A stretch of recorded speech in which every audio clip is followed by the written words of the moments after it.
So we can move on to willpower now. Yeah, that was half an hour. That was a lot faster. Blackmail. Nice.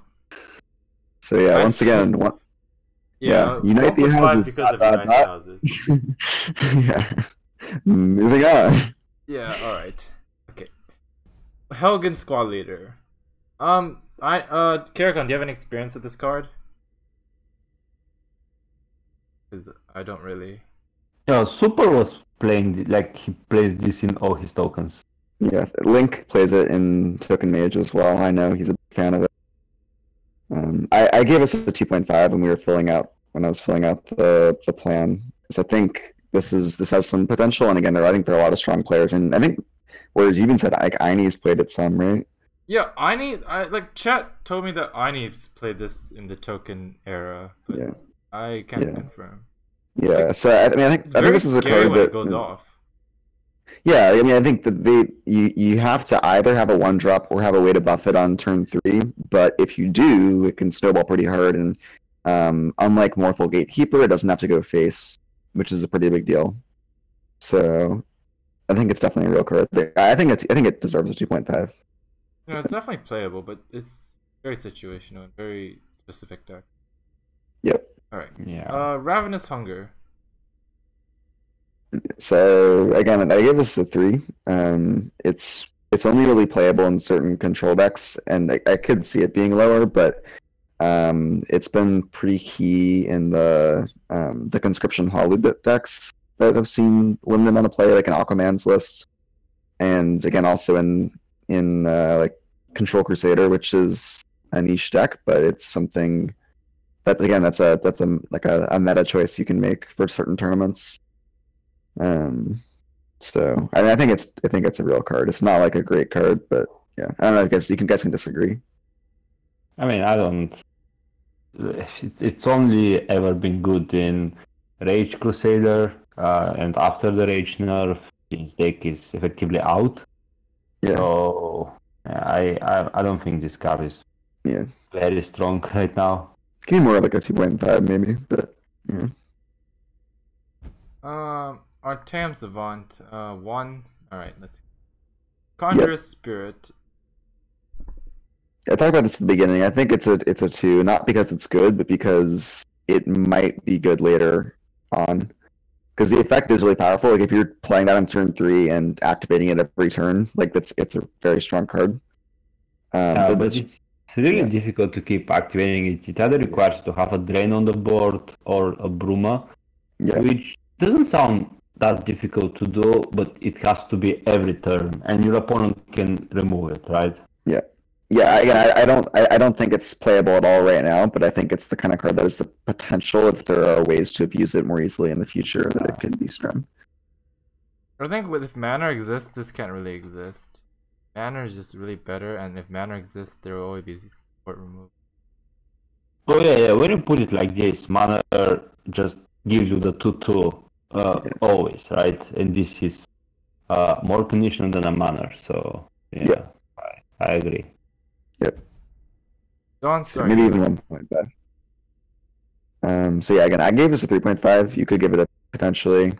This is super key to a lot of archetypes as far as just enabling racing as a strategy.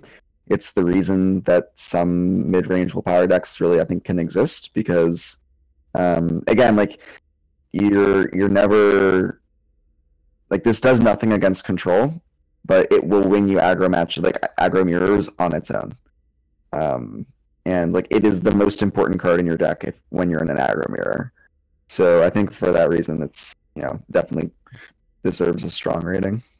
I don't have experience with the card. I can see it as a 3. But I can understand 3.5. Karakondzhul?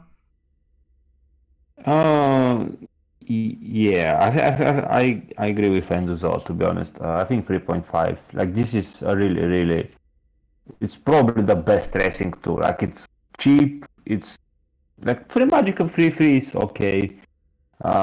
It's not amazing, but it's something, right? It's not like you're playing nothing against control. Like, it actually has some stats. So I think it's a really strong card that In some, it's kind of like what do you call it? Hand coatist, but Yeah. You play it against a different archetype, not against control, but against aggro. Aggro, yeah, in the opposite direction. Yeah, exactly. Yeah. Yep. Alright. Elsewhere, lookout. Boom's life is gone, and so is this card. So. Yep, not a card. Pit Lion. I gave Pit Lion a 4. It's super key in tokens. It it requires you to be playing a strategy that's capable of going wide.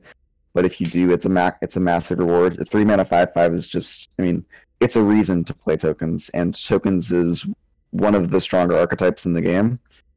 I think it's able to get that high of a rating because there's just a bunch of different super viable token decks. So, yeah. I've seen it brick a lot of times. And I don't have play tokens, so Karakon. Oh, it's really, really strong in tokens. It's quite easy to trigger it. And even bricking, when you say brick, it means you don't play it on 3, instead you play it on 5, usually. And it's still pretty good tempo, yeah, so... Yeah, it's still pretty good tempo. And yeah, I think it's a really strong card. I'm not sure 4, because 4 for me would mean that it goes into, like, if you're playing Kievo and you're playing mid-range or aggressive, you always start with Pitlan, which but is... you don't. It's true. Like, you don't play it in mid-mage or anything like that. Yeah. So it don't go into token. So for that reason, I'll do it 3.5. Yeah, I agree. 3.5. 4 is a little too high for what it does. I agree. Reconstruction engine. 1. Moving on. Like, I don't think anyone ever thought that this card is playable. Yeah, the only thing it does is it lets you kill your own creatures because it makes a 1/1, and then you can start killing a 1/1 and making a new 1/1. But if you want to do that, you can just play Abomination. Like, the max lane sacking thing is a better way to do that. So. All right. Power Alchemist. So it could be a 3, but I think it's a 2 or 2.5. Yeah, it's a 2.5 just because this is a big part of what makes Support Mage tick, but Support Mage isn't really a big deck right now. Although, again, we saw Ben play Support Mage in the finals of ESL yesterday, so I don't know. But I think I don't think it's a really viable archetype right now, so I give it a 2.5 for maybe it gets revitalized in the future. Karakon? Yeah, I think it only fits in dedicated support strategies, which are not really a thing right now. Yeah, so I would give it a 2. It's a bit too niche for this meta. Okay. It's very good for questing, so there's that. Alpha Wolf. I gave it a 1. Yeah. The body is not a very well deserved 1. Yeah, it's not even the body doesn't exist. You can just think about this as when this enters play, give your wolves +2/+0 until end of turn. Yeah, like a 3/1 is a bad body for a 2-drop, and this costs 4. Yeah, it's just it's and it's not kind even of bizarre. 5/1 itself. Yeah. Okay, now we have something to talk about. Cloudrest Illusionist. Yeah, so I gave this a 4.5. I originally had it as a 5. Talked me down. Yeah, I think this card is ridiculous. When I was thinking about epics as 5s, I would think this is a 5, but the more you think about it, you can't add this in every deck. So yeah. But it's extremely powerful. It has lost me many tournaments.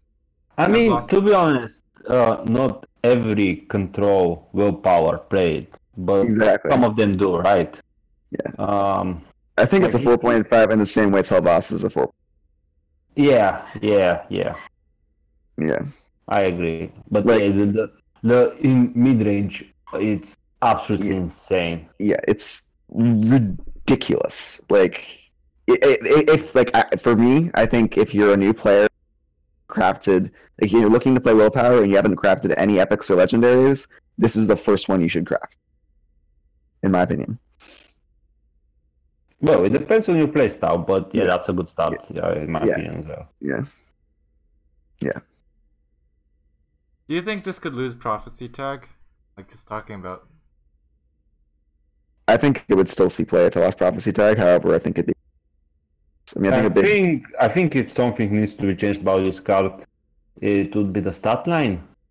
You think it should be like a 4-2. Yeah, 4-2 or a 3-3. I think it would be still very, very good and see play. Like, I don't know. This off first rune is crazy. Yeah, no, I mean, yeah, the number of tournament games I've seen, or even just ladder games, like a lot of times, like when this comes off prophecy, the game is just over. Like it just ends.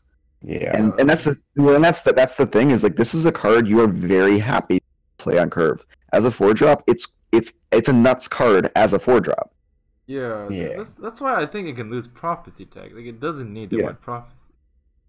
Yeah, no, it absolutely doesn't. It's like it's a crazy overtuned card. Yeah. I think it's fine if you leave both the prophecy and the effect, but change the stats. I think in that case the prophecy would not be that like it wouldn't be just game over, right? And because it's not a free for free. It's like actually it's a free. I don't know, like a free. So it's a bit less insane. It doesn't trade into a lot more into that many things anymore. I would argue like this card makes the ring super imbalanced. Because 2, 3, like 1, 2, and this on 3, like your opponent has no board. It's not like those games feels the worst. Like then you just hate the ring. Yeah, no. Again, this is a card that puts you from a board that's even to game over. Like in one turn. Okay. Those. Karakondzhul? Go ahead. Yeah, we can move on. Moral Tongue Nightblade. This could potentially be a problematic card. But it's not a very strong card, so that's okay. So I would say 2. Yeah, I agree. I know, like, I think there have been, again, some kind of control conscription holo decks that have run enough, like a high enough density of really high cost actions that they've decided to run it, but I think this card's just too greedy in general, and I don't know. I think outside of those types of decks, like you should really, when you're evaluating this card, I think you should just ignore the cost reduction mostly because it's a super high roll thing, and the great majority of decks are running not too many actions in their deck. So yeah, but it only takes one, and then it's insane, right? Like you just have to draw an action, and even if it's a low cost already, it's paying it for free. It's quite big. Yeah, for sure. Okay. So 2. So I think 2 is a bit too low. I'll give it a 2.5 or 3 even. Yeah, I think more like a 2.5 because it has seen some play. I think the upside is really, really good. So 2.5. That's where I'd put it. Okay. Yeah. That's good enough. Pack Leader. This card almost brought Boom's life back, but still hasn't. Yeah, so I think like one thing to note about this is this is a wolf synergy card. Like it says other friendly wolves get +1/+1. You don't put this in a wolf tribal deck. Like I gave it a 2, not because maybe wolf tribal's a thing. It's just because a 4/4 with Pilfer make a 2/2 is maybe a card. Like it doesn't see play right now, but it's the kind of stat line that could become functional if there's an archetype that wants it, I think. So yeah. What would you give it, Karakondzhul?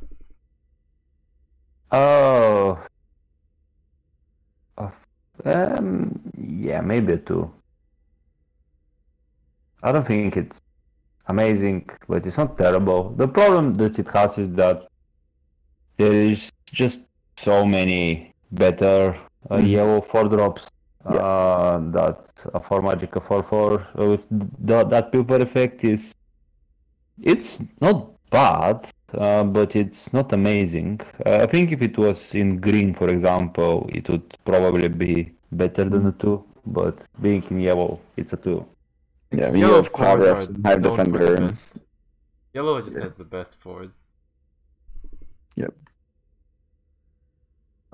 Cauldron Keeper. I think it just should receive the same score as Tower Alchemist. I gave it a 2.5 because I gave Tower Alchemist a 2.5. I think it does, like, one thing to note, obviously, like, they're both support mage cards. I think Tower Alchemist, the difference is that it also has a big impact on yellow altar decks, where it takes them from just being durable decks to actually doing so much in one turn that it becomes, like, overpowering. So that's worth noting, but... So 2.5 Karakon? Yeah. I mean, the same score as how Tower Alchemist, right? It fits the same description, pretty much. Yep. Next card is Ajirot Mystic. Yeah. 2. So I did give this a 2, and the reasoning for that was that, again, I don't think it's playable right now, but this is the kind of effect if you're playing any CCG, you have to pay attention to. I think particularly in TESL, because most decks run very few supports in general, which means that you're probably not sacrificing a lot to cut many from your deck. So if there's a deck, for instance, that like wants to be built completely around like a unique legendary support, this can help you make sure you draw it every single game. So I mean, even if that was the case, you wouldn't be playing Daggerat Mystic, you would be playing the Treasure Hunt. Yeah, I would rather play the Treasure Hunt package than this card. Yeah, probably. So I would give it lower than a 2. I would give it like a 1.5. Honestly, even a 1. Like, really? Yeah, it's pretty bad. Yeah, I've tried this card. Like, theoretically it works in like Pilfer Monk, but even then it's not that good. It's too slow at 5. Yeah, it's true. It's probably too situational as far as like when it could see play. Like, it's just, unless there's something that is basically like, unless there's something really overpowered. Like, I think just any tutor effect you have to consider for like, what if there's some card that just breaks the game if it comes if there into was play. Like a Swindler Market OTK combo in Monk, then maybe. Yeah. Like, after you play this card and it hits and like you kind of win the game, then maybe.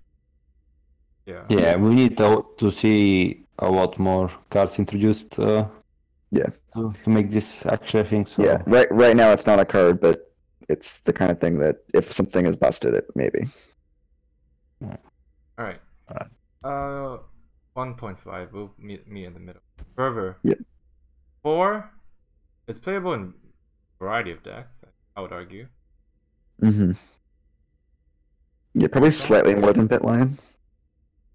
Yeah, definitely. Like, you can play this in tokens. You can play this in a control tokeny, like more towards the control side, just as a value card. Yeah. Prophecy mid-mage also have played this. Yeah, not in the current builds, I don't think, but in the past. I mean, to be honest, I'm not sure that there is a current build. I've never seen this played, like the deck itself, Prophecy mid-mage, like ever since the expansion. No, I think there was Control Prophecy Mage that used Fervor as its engine to like make its prophecy creatures a lot better. Yeah, I've played some mid-mage since the expansion, but yeah, it's not been a very popular deck for sure. Yeah. But it's definitely worth crafting for a new player. Oh yeah. The card is so good. Like, it's one of the cards that makes tokens good. Like, it makes your stupid 1/1s and 0/1 and 0/2 makeshift defenses actually good cards, right? Like, actually insane tempo. Okay, Hero of Anvil. I gave it a 1. I don't think we're ever going to see it in play. Never seen it played. Yeah, that's a pretty bad card. Imperial Might. Same thing. Brad played this, but even then that deck is pretty bad. Very Yeah, meme card. So if you're looking to meme people to death, you could play this card, but it's so boring. Yeah, we've come a long way from 1997 with Kildor and Outpost being a win condition for control decks. We don't need that anymore. Like, Pharma Queen. I've never seen this card played. so I did give it a 2, which bear with me. The reasoning here, I know it's seen really no play. It has seen some testing. I know Ray has been messing around with it a little bit. Obviously, again, the Kwama synergy doesn't mean anything, but it's 8 power distributed over 3 bodies. So there is maybe a chance that if you have a slower, like not a token strategy in the way we currently understand it as far as it being more of an aggressive deck, but if you have a go wide deck that's more kind of in the way that token strategies have been in Magic in recent times, like with the way the green-white tokens and black-white tokens have been in Standard recently, where they're more just gumming up the board and locking down aggro decks. You can maybe see this just because it produces enough beef, but it's still unlikely, I would say. Yeah. I mean, I don't think that's a very good card. Yeah. Imagine being the person revealing this card. Like, it would be a very sad. Alright. You're so funny, Karakon. Okay. I'm sad, so we'll move on to the card. Okay. Light of the 3. 2? You gave this a 2 in the Zoa? Yeah, I did. I mean, so the as a 5-mana 4/4, it's not a card, so you're only ever playing it for 7. I mean, I know obviously like Justin Larson played it for a bit, which is not really saying much of anything, but I think that there's maybe some world where this gets played as a one of in a as a tech card. Like it's the kind of card that again, like I'm not looking to play this card at all. However, I could see worlds where you're playing this as a one of in an aggro deck just to trumpet blast. Like yeah, I tried to play this in tokens, and if you ever have like a board that full, for this to be worth it, you've probably already won the game. There's just better synergies, right? This is I think it's just the situation. I would say this is safe dust. Yeah, I think you probably just play Clockwork Apostle over this every time. Yeah. If you want that effect. Because of that card and like Fervor, this card cannot exist. Like it's a safe dust for me. Yeah. When you compare it to Clockwork Apostle, I think that you're making a really good point. Like you'd always play the Apostle over this. Yeah, and even Apostle, you're usually only playing as like a one of if when you are playing it, like maybe a 2 of sometimes. So yeah. Alright, let's move on. Loyal House Carl. I think this is very niche. Yeah, so I mean this card not more recently, but in the fall and like late summer, it saw a lot of play when it was in Prophecy Mage. Again, and it hasn't been in more current builds, but I think if you wanted to make like a super dedicated anti-aggro version, you could definitely put this in. But yeah, I think it's kind of like running Dark Harvester like outside of Scout. I think it's a similar kind of situation. So I'd give it a 2, but you can disagree. Alright, 2.5. I mean, I think 2.5. Like I think it is playing dedicated Prophecy decks. Yeah. It's not that bad, but it's never amazing. It's just average, right? Okay, that was what I originally gave it. Okay, cool.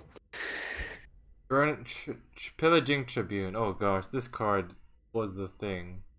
Good thing it got nerfed though. It's decent body. I could see it play in mid strategy or like active control. Yeah, I think once again we're kind of back to the this hypothetical Control Crusader deck we've talked about with like 3 different cards now, but isn't really a deck, but sometimes is a deck. This, again, obviously, like if you're wanting to go face, you're just playing Dawnstar before this every time. But I think like Gaining Life is much more powerful in TESL than other CCGs, just because of the way the rune system works and being it like taking damage and then going back up over it. So I don't know. I think again, this is the kind of card that can be he plays a tech card and has in the past as one or two of, but just not frequently. Karakon? Yeah, it's a really, really niche deck choice. Like, it doesn't see much play, and I don't think it will. This will change anytime soon. So yeah, 2. I would give it a 2. Yeah, 2. Spiteful Jamora. Oh wow, the premium's not bad. Okay, bad Leaf Lurker. I tried to do a calm Spiteful Jamora variant, but it's just no good. Yeah, I mean, I think the issue with this card, right, is like I don't think it's actually that horrendous in a vacuum, but Grizzly Gourmet exists, and you're never playing this over Grizzly Gourmet ever. So Gourmet silences the creature. Yeah. Yeah, there is execute as well, and there is only so much execute effects that you can fit in a deck. Yeah. So you want the cheapest ones, not the most expensive ones, right? Yeah. Because execute is only useful in the first few turns. It's not useful, like, it's not as useful on turn 5. It's very, very useful on turn 1 through 3. But after that, its power level goes down significantly. Yeah, this can't answer a Daggerfall on curve, and that's a big... Yeah. Bro, let's move on. So what grade are we giving? I would say 1. Sorry. Yeah. Like, I just don't think. No, I just changed it to 1 too. I agree. Yeah. Karakon? I mean, I don't think it's a 1, but in the context of willpower, probably, yeah.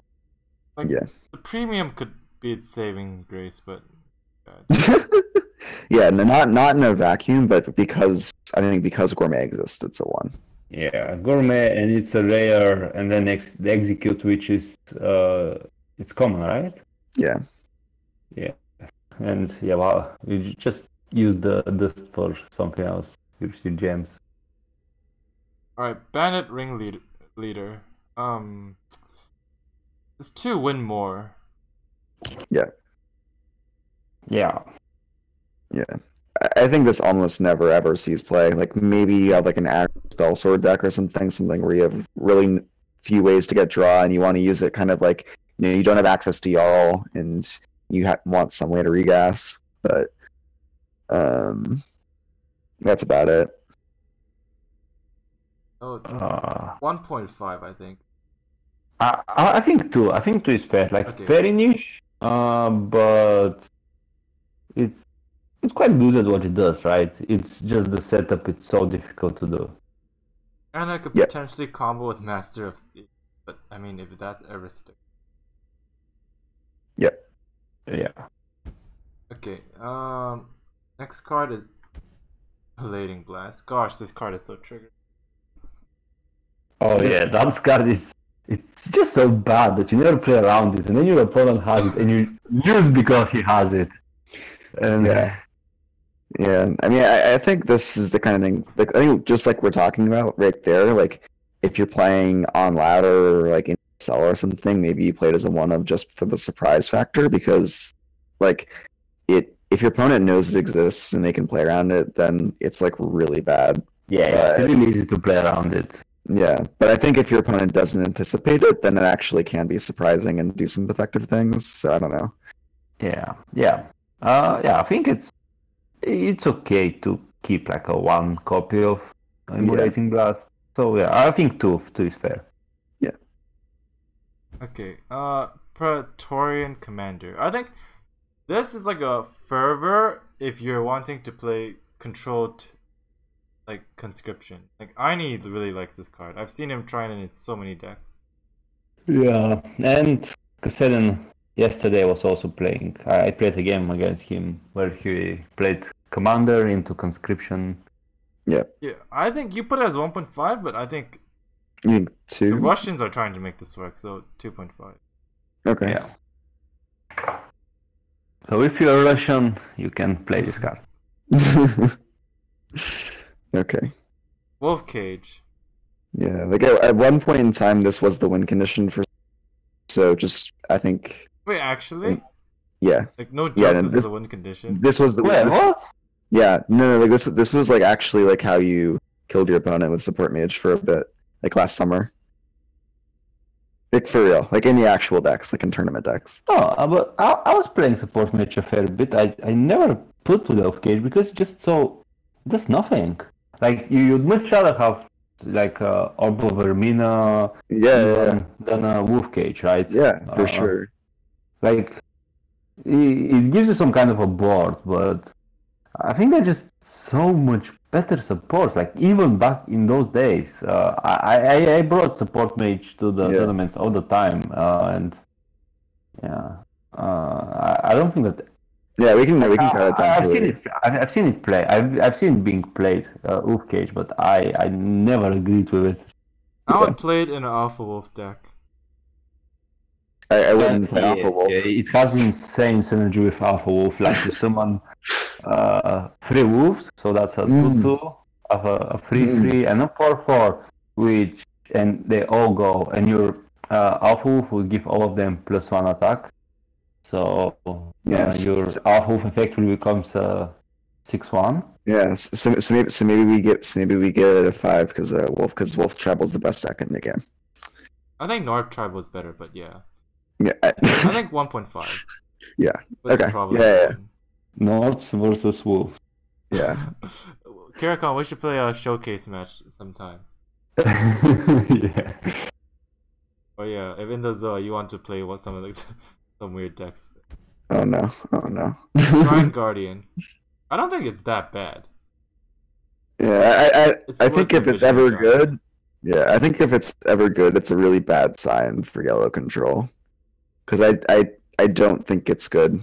I think it's unfortunate that it might actually end up seeing play, but I think that's it's not that bad. Like against Cloud, for example, they rely on a lot of pushing damage through charge, and they can't do that anymore. And it also it's not answered by like some of the things like Viper is not an answer to Shrine Guardian. You can't play Necromancer against Shrine Guardian because it becomes a 0 attack minion and can't summon anything. So it has a lot more uses than you would think. So maybe a 2.5? Yeah. I feel like it's not a card that I've played with, but I've seen it, and I've seen it be very, very good in some situations. So I think it has some uses, but it's just a card that needs a bit more playtesting. That I think a lot of people were, this card looks horrible, and they don't play with it. And I think if someone actually took the time isn't this like can make it a Vigilant Giant, but a little worse? I think it's a lot worse. It's like I think Vigilant Giant's an insane card though, so I don't think that even says too much. Yeah. I mean, Vigilant Giant, you can get answered by Viper or Necromancer into Viper, right? Or your opponent to just charge from the other lane, and in those situations, Shrine Guardian is better. Yes, but I think that those are very niche situations. I mean, I don't know, Scott's a big part of the meta, but maybe. Those are situations that, those are probably the 2 most common decks on the ladder, right? Yeah, because of the meta right now. Yeah, because of the meta, I can see it being playable. Yeah. And it will kill Hireling as well, right? But you should run in Halalu, but I don't get why people do. Yeah. I think the better lists do tend to. So, okay, 2.5 I think, but no more. Yeah. I agree with 2.5. Yeah. Alright, do you think Manticore is still 2.5? Oh, what is it? Oh, but yeah, Manticore, okay. Do you think this is still a 2.5? We should press F in chat for specs. But I would say 2.5.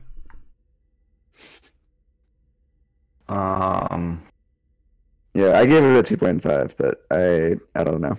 Yeah. It's not amazing right now. It's no longer a control card. It's more of a racing tool that comes on turn 10. Yeah, I like in my brief description, I said it's belligerent giant, but a lot worse. Like it's just like kind of have the same stat line without the breakthrough and comes 3 turns later. Yeah. pretty much the same effect. I mean, to be fair, we gave Belligerent Giant a 4.5, but maybe even I think it's a 2 or a 1.5 at this point. Yeah, it's probably a 2. I'll give it a 2. I think 2s, yeah. Yeah, just because of the value of the card. Okay. Okay, let's go on to top 5 cards. One is Cloudrest, like. Yeah, no doubt. By a mile. Yeah. 2 is Fervor. Yep. Fair enough, yeah. 3 is Pitline. 4 is Dawnstar. 5 is Ravenous Hunger. Yeah, there basically isn't a 5th. So yeah, Ravenous Hunger. I'm not sure if it's good enough to be a 5. Surely there's something better. Is there? Yeah, look through the list. There's the support package, but they come in like you have to craft both of them. Yeah, like Loyal House Carl, Helgen's Squad Leader, Shrine Guardian maybe. Oh god. Black to get better epics or legendary. No. I think it actually is Ravenous Hunger, but it's very sad because that card is not very good. Yeah. Maybe cut number 5 from the list and only have 4 because I don't think we should put Ravenous Hunger in the list at all. Someone might craft it actually. Yeah, I don't think it's worth crafting. So what is worth crafting? I don't think any other Willpower epic is actually crafted. Yeah, I agree. It's fine if you have it, but I wouldn't craft it specifically to play around with. Is Willpower that sad that it doesn't have a 5th epic? Yeah, I mean, Willpower has other very strong cards, though. And also, again, Cloudrest is absurd, so... I craft Kwama Queen, so I don't feel so bad about my card reveal.